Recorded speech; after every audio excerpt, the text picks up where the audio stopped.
আসসালামু আলাইকুম। সবাইকে রমাদানের শুভেচ্ছা। বাবা মাকে ছাড়া এটা আমার প্রথম রমাদান।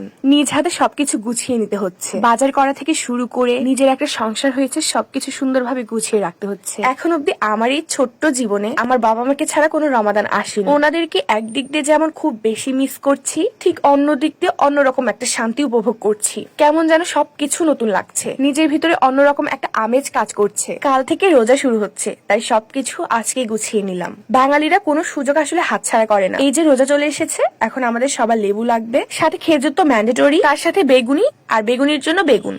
কিন্তু এত দাম বেড়ে গেছে, সবকিছু দামের আশেপাশে যাওয়া যাচ্ছে না। প্রতিবার তো সব কাজ মাই করতো, আর হেল্পিং হ্যান্ড হিসেবে বাবা সবসময় মার পাশেই থাকতো। আমি শুধু গিয়ে খেতাম, তাও রেডি হতাম 2 মিনিট আগে।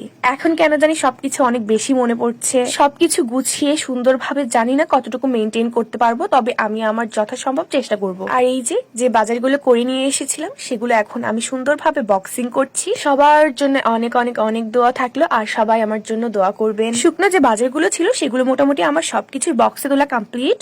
আর মাছ মাংস তো ফ্রিজ আপ করলাম। এখন চলে যাচ্ছি গরম পানি বসাতে। খেজুর আগে খেতাম না, কিন্তু এখন বরাবরই আমার বাসায় খেজুর থাকে কম বেশি। যাই হোক, এখন আমি গরম পানি দিয়ে খেজুরগুলো ভালোভাবে ধুয়ে নিব, কারণ ফ্রিজ থেকে দুটো করে খেজুর বের করে তারপরে ধুয়ে খাওয়া খুবই প্যারা লাগে। তাই আমি আগে থেকেই ভালোভাবে খেজুরগুলো ধুয়ে ফ্রিজ আপ করে রাখি। আমার গরম পানি দিয়ে খেজুরগুলো ধোয়া শেষ। এখন আমি আলতো ভাবে ঠান্ডা পানি দিয়ে আর একবার খেজুরগুলো ধুয়ে ফ্রিজে রেখে দিই। খেজুরটা ফ্রিজে রাখার পর আমি নেক্সট যে কাজটা করব সেটা হচ্ছে বেশ কয়েক রকমের ডাল ধুয়ে আমি পানিতে ভিজিয়ে রাখবো। সকালবেলা এগুলো আমি বাটবো বড়া বানানোর জন্য, আর তার সাথে কিছু পরিমাণ ছোলাও ভিজিয়ে রাখবো।